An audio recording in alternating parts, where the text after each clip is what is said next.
Anyari, ha? O, ito, malamang, alam na alam nyo nangyari dito, sinabi ni Kapsat Stephen Lee. Senator Bato is right. This issue is not about AI per se, nor it is about whether the student who gave, student he gave an opinion about Vice President Sara Duterte is a real or not. The real concern here is the message itself, which will search or reach the influence many of our fellow Filipinos. If we follow the misuse of AI to spread malicious attacks against the government or to artificially boost the image of a certain politicians who do not truly deliver results, it would be as if the authorities have simply accepted that they are powerless to stop. Instead, the genuine good news about the administrations being highlighted, the program and projects of the president risk being overshadowed by fake news, malicious propagandas. Napakinggan nyo ba dun, guys? Napakinggan nyo ba to? Sabi dito ni Bato, I don't care post AI generated. Paano nag-post siya, ma'am? Actually, sinare din natin yung pinost ni Bato kasi pinagtatawanan natin. Oh, Bato, putragis ka, nag-post ka pa ng mga fake videos ulit. Because I am not after the messenger, I am after the message. Oh, ito kanina lang 'yan. Ang sagot diyan ni Yusek Castro kanina, hindi ka na kailangan mag-apologize kung sa una pa lang tama na ang iyong ginawa. Pero ngayon na naipapakalat na, paano na yung ibang naniwala sa kanila considering na ibinoto sila ng taong bayan. Agoy. Sabon pak. Alak na naman ng kamote. Gumawa na naman ng yan ang problema sa mga garapata di ba?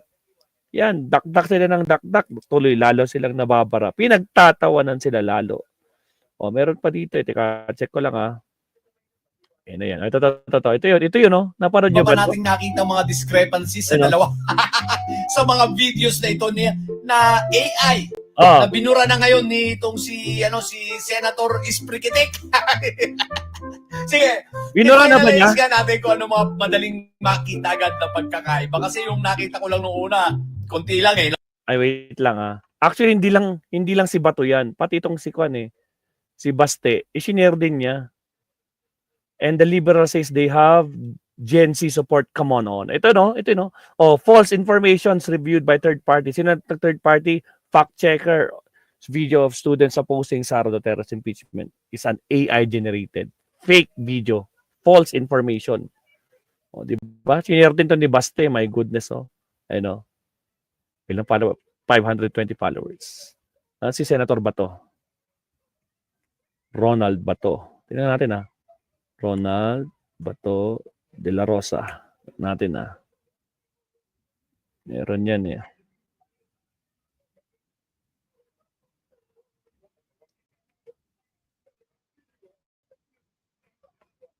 Check natin, Binura na ba talaga niya? Parang kung binura niya na, burado na talaga. Ay, hindi. Andito pa, sabi niya, mabuti pa ang mga bata nakakaintindi ng mga pangyayari. Makinig kayo, mga fellow, mga yellow at komunist, sabi niya. Kasi may sinabi yung bata dito. Pag titignan mo yung comment, guys, talagang tad-tad ng comment to. Mga kabsat.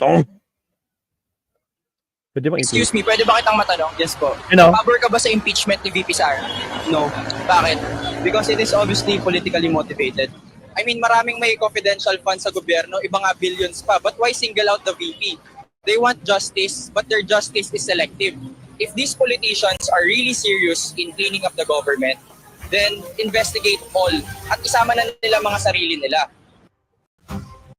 So yan yung laman, guys, yung mismong message nung AI generated na video. Ngayon, sabi nito ni Bato, umatake kayo mga trolls, kumbate, los nyo. Nagagalit na si Bato, mga Dexter Lim, sabi ko, kung AI man yan, ang punto yung gumawa. Kung hindi yan AI, may punto ang mga bata na nagsasalita. AI na nga Ano ba bang gusto mong Ngayon, pinagtatawanan ka lalo. Either way, the point is very clear. And I agree with the point now. I am agreeing to the message nor the messenger. AI man yan na video, or it is a written post Still, I agree with the message. Siyempre, papabor yan sa inyo eh. Diba?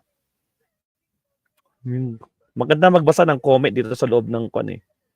Ronald Bato, ipaalala ko lamang sa inyo na ikaw po ay naluklok ng ganyang posisyon hindi para maging panatiko ng kung sino mang politiko. Bagkus para sa bayan, people voted you. Why?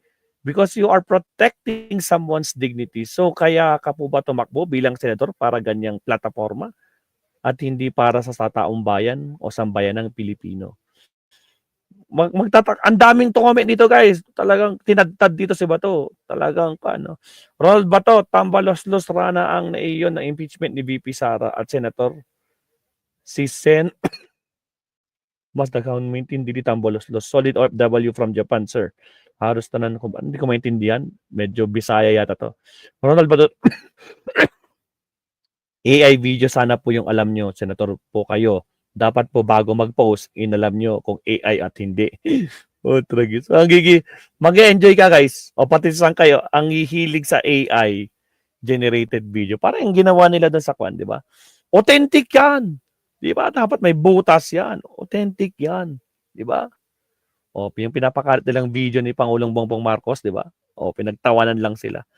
This is entirely generated. Everything who's gonna tell him. Hoy, bugok. Mauto ka ng AI, senador. Ang layo nyo, dili nyo mauto sa AI. Tama nga si Sabrina Carpenter. Stupid or with a slow. AI manakol. AI yan kalbo. Putragis. Daming galito. So, technically speaking, nako po maabsat. Nako po. Bato de la Rosa. No? Pinaninindigan yung AI daw. Yung fake video na pinapakalat niya. Pero tingnan nyo guys. Bakit fake news? Bakit fake video? Ito. Ang galing yung nag-analyze dito. Ganyan. Guys, ito. Sundutan pa nga natin yung iba pa nating nakita mga discrepancies sa dalawa. Sa mga videos na ito niya.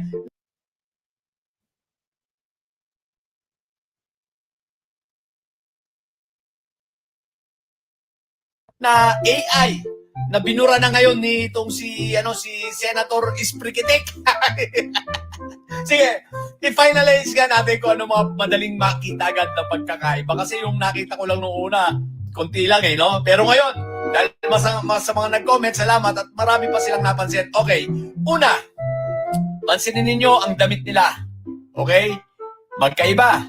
Itong nasa itaas, kita mo yung logo, may logo pero walang bulsa. Itong isa, sa baba, may bulsa, pero iba yung logo. Ang pangalawa, sa damit pa lang tayo tingnan mo ang collar. Huwag na yung sa mukha, layo na sa mukha eh. Yung collar nung nasa taas, walang walang stripe. Itong nasa baba, may stripe. Okay, yan ang sa una, uniform. Ang pangalawa, tingnan mo itong sa una, nakabag. Aba, biglang nawala yung bag. Ay, inagiyan. Biglang nawala yung bag sa pangalawa. Okay. Sa pangatlo, bag wala. Yung isa may bag. Yung pangalawa, dito sa baba, wala ng bag. Dito sa taas, kulay rainbow ang color ng umbrella. Aba, dito sa ibaba, kulay black. Oo nga, kulay yellow, green, red. Dito, isang kulay lang, blue. Tragis. At ito pa, pagdating sa paninda, ito may mga kulay orange at may mani, hindi ko lang maintindihan. Dito sa taas, wala.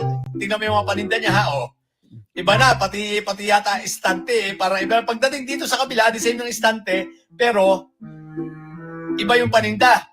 Wala siyang paninda na kagaya nandito sa ibaba na kulay, orange, maniba ito, tsaka, ewan ko kung ano yung orange. Comedy, di ba? Tsaka yung tsura nag-iba na. Ay, nako, Bato de la Rosa. Ano na? Isprikitik ka talaga. Ikaw ay guided ng Holy Isprikitik. Agoy, Holy Isprikitik daw maabsat. Nako po, Bato de la Rosa. Ito, pinagtatanggol din yata siya ni Sara dito, maabsat, no? Agoy. Ano sabi dito ni Sara? Sino natin, Ay, kaso kwanto?